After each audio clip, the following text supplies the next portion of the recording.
You're going to go red now, aren't you? Yeah. Royce has been here 25 years and he gets to watch What Do I Get? Because obviously there's nothing.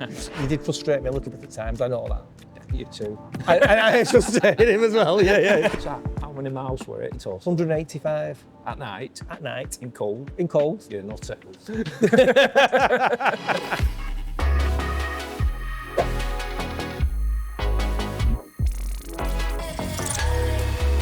Right, well, we just thought we'd have a bit of a catch up and put it out there what's been happening over here and in the world of Youles motorcycles and Yeah. Blackburn and the likes of Royce. And I've never really been one for celebrating things, as you know.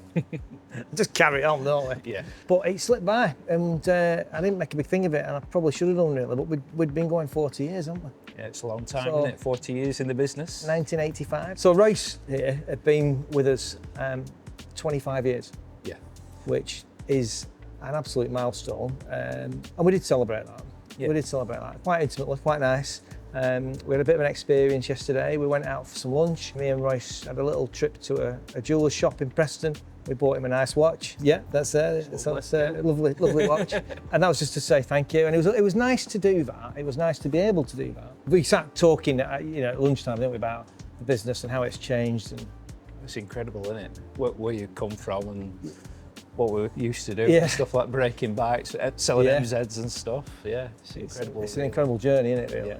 And I think the biggest thing we both enjoy is the people, the customers we meet, the people in the business that you see develop, you see them sort of come on, don't you? And your role has changed. I mean, you're a director now, and your role has changed immeasurably, hasn't it, from when you first started? Incredible. It doesn't feel like I've been here for 25 years because my job's just changed. Like started as, like told me I was a mechanic, didn't you? Yeah. And then went on to after sales, and then you asked me to sell bikes, and Well, Louise tells a good Flipping story hell, about that. Louise tells a brilliant story. She says, Royce has been here 25 years and he gets to watch What Do I Get? Because obviously she gets nothing. She's had to put up with me for a lot longer than that. And Jasmine's like my daughter, she's going like, well, I need a medal as well for putting up with you, Dad. So anyway, so she goes, and she said, the Royce is there in his overalls and he says to me, he's asked me to sell bikes. He's asked me to sell bikes. I don't know what I'm doing. I don't didn't have a clue. Fair play to you. You did frustrate me a little bit at times, I know that. You too. I frustrated him as well, yeah. It was both of us. But we got it together and you very quickly picked it up, actually. You did very quickly pick it up. And I always think you're not really selling bikes, are you? No, you're just having a conversation about a bike, aren't you? Yeah. The customer. And they'll decide what they want to buy, and you're really helping somebody to buy the right bike. You're ideally looking to sell somebody a bike that they feel comfortable with and right with, then they'll buy the next bike off you, won't they? And funnily enough, sometimes when something goes wrong with it and you sort it, and you do everything right, and things do go wrong, don't they? Motorbikes are not quite like cars. I think they're a bit more quirky, aren't they? And they suffer from not being used. They need to be used. The more they're used, the better. Yeah.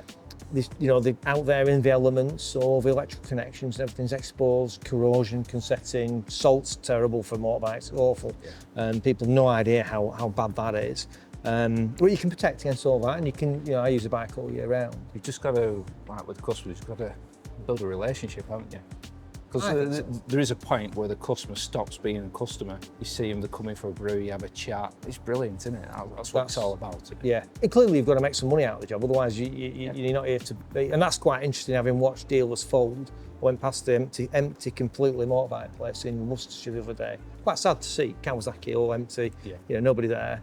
And all those guys who've got Kawasaki's or bikes around that area, probably maybe struggling to get warranty work done or struggling to get things, just there's no goodwill, is there? If it's all gone, hasn't it? When Rocket stopped here, it wasn't like we suddenly had this massive influx of customers, was it? No, it's nice. It's a weird shops around you, yeah. So 25 years, any high points or low points? Let's start with a low and finish on a high. Yeah? This should be interesting. So the low point really for me, we're around COVID. A little bit, because we've never experienced anything like that before. We came in, we did like 2 weeks at a time, didn't we? We very quickly got it back up and running. It was quite good. It was a big job shutting it all down. Yeah. That was a big job. And then suddenly I realised very quickly, I thought, there's a way we can do this. Yeah. And we kind of got it going again, didn't we? And I think you were obviously one of the first back in. And you were probably quite, I think I remember ringing you and you going like, oh, what? You know, I was like, yeah, I need you back. I need you back, right? Come and help me. Because everybody was telling you to shut down, weren't they? You're in your own little bubble, weren't you? So it's like, of course you were, it's understandable. So you've got to get used to it again. So that was really weird, the uncertainty before, it was like the dread, weren't it? Like you could feel it coming. God, yeah. It was horrendous, Everybody talking about it, you couldn't get away from it. I came out of that though stronger, thinking if we can deal with this, we can deal with anything. Yeah, you just got a different attitude now where you just crack on with it, don't you? Yeah, definitely. That's all you got to do. High point really were like being promoted, like just becoming the general manager. Really, that was amazing at that point because I never thought I'd get to that one because it's a small business. Really, And there's not a massive turn of staff either. We have got quite a tight team. I'm going to give you a high point, but for me, from you. Go on. So we just opened this, and we had the launch night. Oh yeah. Yeah, and you weren't here. You were on holiday. Yeah. But you rang me from where you were. Yeah. And I thought, how's it going, Phil? And I told Bruno, and Bruno said he's a good guy. Anybody who's on holiday and rings you to see how's it going, they're a good guy. So that was for me, that was a high point. Right, Phil, so what have you been up to last weekend? Last weekend, I did the Exeter Trial. For anybody who doesn't know what the Exeter Trial is, it's a long distance trial.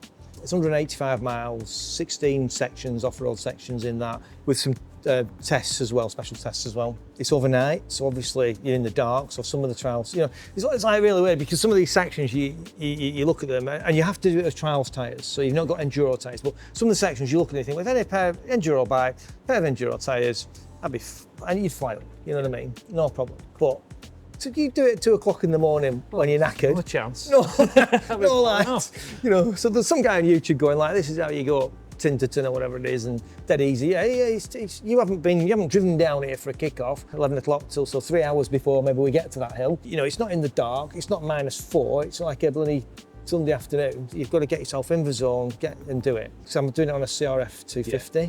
I'm going up Crickleton, and I just didn't put enough power on it. It just starts waving off, and next thing I'm going up the banking, and next thing I'm on the floor. I've only got little legs, so I can't. If I'm off, I'm off. That's me. Duck's disease. So I was off. I thought I'd managed to do the whole thing with just that one mistake, which would be quite. I don't know where that would put me in the results, but I think that'll be fairly good. But then I watched some YouTube video of some of the restarts on a hill called Slippery Sam. So because I'm Class B, I have what's called a restart. So you've got a box halfway up the hill, which you've got to stop either both wheels in the box, or front and back wheel over the first line, or back and front wheel over the second line. Right. We'd been talking about it before we got to it, and a couple of guys said, you need to go to the left on Slippery Sam. Now, what I hadn't just took into consideration is because obviously they might have moved where the box is. So I came around the corner, I'm going to the left. I went to the left, thought, shit, what am I doing on the left? I should have been on the right here. So I'm right on this steep bit, where I shouldn't have been. Oh, no. But you've only got like a split second to make a decision. And this is 5 o'clock in the morning when you've been up all night, so it's not easy. And I realised I was in where I didn't want to be really, but there's too late then. And I thought I'd stopped perfectly over the line, but when I watched the video, my back line, I think my back wheel just creeps over the line, and I think he'll have knocked me back for that. I think it must have gone over by about an inch, so I might be 2 sections down. So hey, so I might be out with the medals there with that. I don't know. Last time I did it, it was my first attempt at it, and I was just going for a finish. I just wanted to do all the sections and get a finish. Yeah. I did the Land's End trial the other year as well, but they brought in these blooming time cards, and like an idiot, I left mine around my neck on the lanyard, which I shouldn't have done. I should have put it inside my jacket, but I didn't, and it flipping well flapped out as I was going along, and I lost my car. so really, that would probably class. I got a finisher certificate, but probably it isn't real. I did do it all, but it'll be probably a DNF because of that. But that's what it's all about. It's those little trapdoors that catch you out. So to get that acknowledged for it, it's not easy, and anything that's not easy is worth doing, isn't it? Yeah, definitely. So how many miles were it in total? 185. At night? At night. In cold? In cold. You're a nutter. So what do you think 26 is going to bring in terms of the market and where we're at? Well, I think the snow stays away, we start what we've had in the year. I think it'll be a very good year for biking. I feel there's a bit of positivity around it. I feel we had a good start between Christmas and New Year. We can always still get a feel somehow. I tell you what I've noticed. Noticed a lot of younger riders coming into it recently. I have seen that a bit, yeah. Around 30 into the 40s, just passing the test coming into it. Which is good. Which is very positive. Yeah, you know, if you're in your 60s, if you're retired, you've got time to come in here on a Friday afternoon, haven't you? Whatever. But if you're in your 30s and you're working, you probably haven't, you know what I mean? Triumph so cool as a brand, isn't it? That's, the 400 didn't bring young riders like we thought it would, I don't think, initially. Yeah. But I think it might be starting to now a bit. And then the Trident is like, just there, isn't it? With the 400, they've got the tracker now on the Thruxton 400s, so they're the cool. They've got the Trident 800, so we've got people coming off the 660s onto the 800. Yeah, so it's like that Trident 800 looks. It's a peach. Beautiful. What about that? Yeah. Yeah. So that's coming out, and then we've got the Tiger 800 Touring. That's coming out. Yeah. A lot of stuff coming out. Still a lot of stuff on embargo, but it's fantastic. And then you've got the Suzuki's coming in, haven't you? The T. We've got Jonathan Martin coming today to see us from Suzuki, haven't we? Catch up with him later, you never know. Interview. Yeah, get him on. Yeah, get him on. But there's some really positive stuff out there, some good deals, some good finance packages. That's good. So we'll just look forward to 26. Get your bike out, get using it. I've come to work on a bike today. Yeah. Wash it off after, you know, winterise it up, get it used. That's the thing. No good having it in garage and looking at it.